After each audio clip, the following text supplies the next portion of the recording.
ദുരന്തം L3 കാറ്റഗറിയിൽ പെടുത്തി അതിതീവ്ര ദുരന്തമായി പ്രഖ്യാപിക്കണമെന്ന സംസ്ഥാന സർക്കാരിന്റെ ആവശ്യം.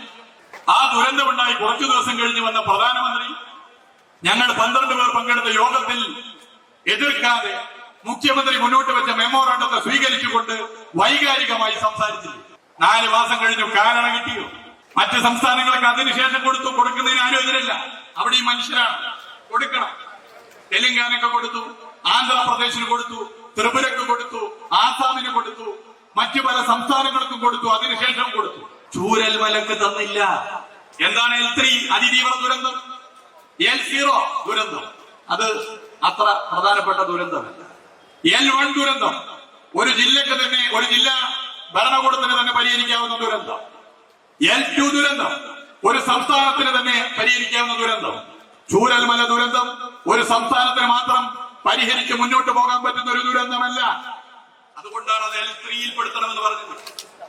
L3 അതിന്റെ പ്രത്യേകത, അന്താരാഷ്ട്ര തലത്തിൽ സഹായം വാങ്ങാം, കേന്ദ്ര സർക്കാരിന്റെ കൂടുതൽ ഫണ്ട് ലഭിക്കും, വായ്പകൾ ഉൾപ്പെടെ എഴുതിത്തള്ളൂ.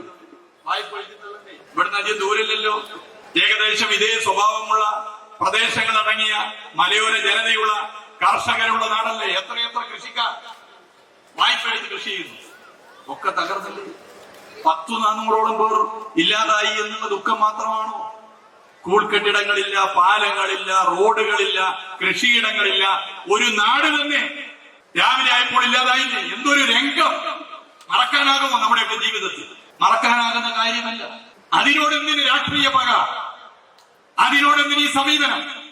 ചൂരൽമല കേരളത്തിലാണ്, കേരളം ഭരിക്കുന്നത് ഒരു ബദൽ നയം ഉയർത്തിപ്പിടിക്കുന്ന ഇടതുപക്ഷ സർക്കാരാണ് എന്നുള്ളത് കൊണ്ട് അതിനോട് പകവിട്ടു. ഇത് മനുഷ്യത്വപരമാണ്. BJP നേതാവ് മുൻ കേന്ദ്രമന്ത്രി V മുരളീധരൻ പറഞ്ഞത് അത് 3 വാർഡുകളുടെ പ്രശ്നമല്ലേ? എന്തൊരു മനസ്സാണ് ഇവരുടെ മനസ്സ്! ഒന്ന് പ്രതികരിക്കാൻ മുസ്ലിം ലീഗിന് സാധിച്ചു, ഒന്ന് പ്രതികരിക്കാൻ കോൺഗ്രസിന് സാധിച്ചു. ഇതെന്തൊരു രാഷ്ട്രീയമാണ്? ഇതെന്തൊരു നിലപാടാണ്? അന്ധമായ ഇടതുപക്ഷ വിരോധമാണ് കോൺഗ്രസിനും മുസ്ലിം ലീഗിനും ആരുമായും കൂട്ടുപിടിച്ച് ഈ സർക്കാരിനെ തകർക്കുക എന്നുള്ള ലക്ഷ്യത്തിലേക്ക് എത്തുന്നതിന് പിന്നിലുള്ളത്. ഇത് നാട് ചർച്ച ചെയ്യണ്ടേ? ഇവിടെ ഏതെങ്കിലും ചാനലിൽ അന്തിച്ചർച്ചാ വിഷയമായി വരുന്നുണ്ടോ? ഇത് നാട് ചർച്ച ചെയ്യേണ്ട പ്രശ്നമാണ്. നാട് ചർച്ച ചെയ്ത് മുന്നോട്ട് പോകേണ്ട വിഷയം. എന്തുകൊണ്ട് ഈ വിഷയത്തിൽ കോൺഗ്രസും മുസ്ലിം ലീഗും നിലപാട് സ്വീകരിക്കുന്നില്ല?